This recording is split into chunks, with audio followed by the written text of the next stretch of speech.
रायगड महाराष्ट्रासह देश विदेशातील ताज्या बातम्या पाहण्यासाठी मॅक्स इंडिया लाईव्ह चॅनलला सबस्क्राईब करा आणि बेल आयकॉन दाबायला विसरू नका।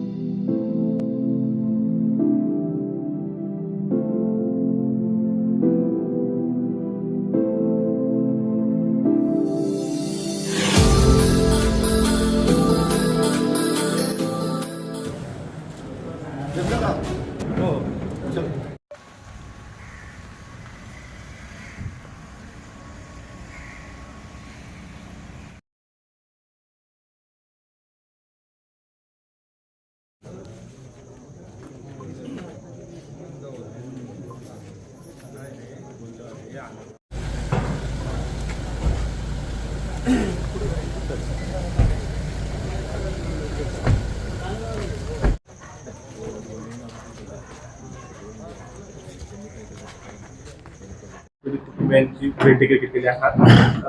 परत एकदा महाराष्ट्रात मला असुरक्षित असल्याचं चित्र पाहायला मिळतं, काय सांगाल? पहिलं मी या घटनेचा जाहीर तीव्र शब्दात निषेध करतो। आता आमची त्यांच्या कुटुंबियाची आम्ही भेट घेतली, त्याचे वडील, आई, त्यांचे नातेवाईक, त्यांची परिस्थिती, वस्तुस्थिती, मनस्थिती आम्ही पाहिली। आम्हाला फार दुःख झालं।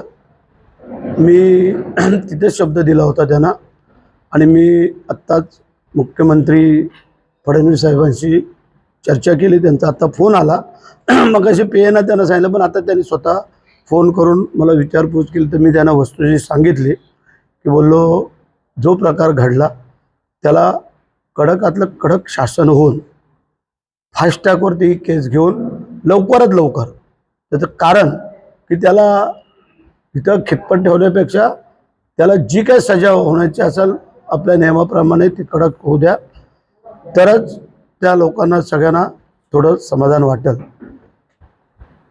शिंदे साहेबांनी मगाशी फोन केला, त्यांना हे सगळ्या कल्पना दिली या गोष्टीची।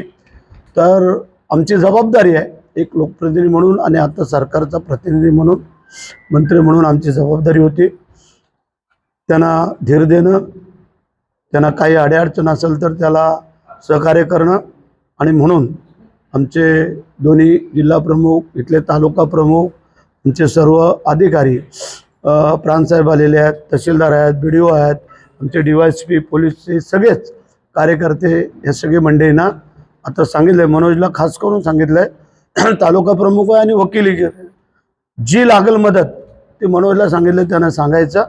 आणि आमची तयारी आहे, जी पीडित कुटुंब झालेलं आहे त्यांचे पाहिली वस्तुस्थिती, एक 11 वर्षाची आमची कोवल्या मुलीला त्यांनी जी काही चोरडले त्याप्रमाणे आम्ही पोलिसांनी सांगितलं आहे त्यांना पण असे अद्दल घडवा की परत असं कोण हिम्मत करणार ना, अशा प्रकारे त्याला सजा व्हायला पाहिजे। आणि म्हणून करता मी आज इथं आलो।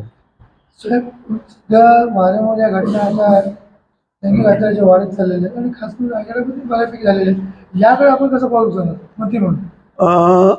आम्हाला असं वाटत होतं जी बदलापूरची घटना घडली आणि बदलापूरच्या घटना घडल्याच्या नंतर सुधारणा होईल असं मला वाटलं होतं, परंतु आपण बोलतोय ते बरोबर आहे असं नाही आहे। परंतु आता मी मुख्यमंत्री उपमुख्यमंत्री चर्चा केल्यानंतर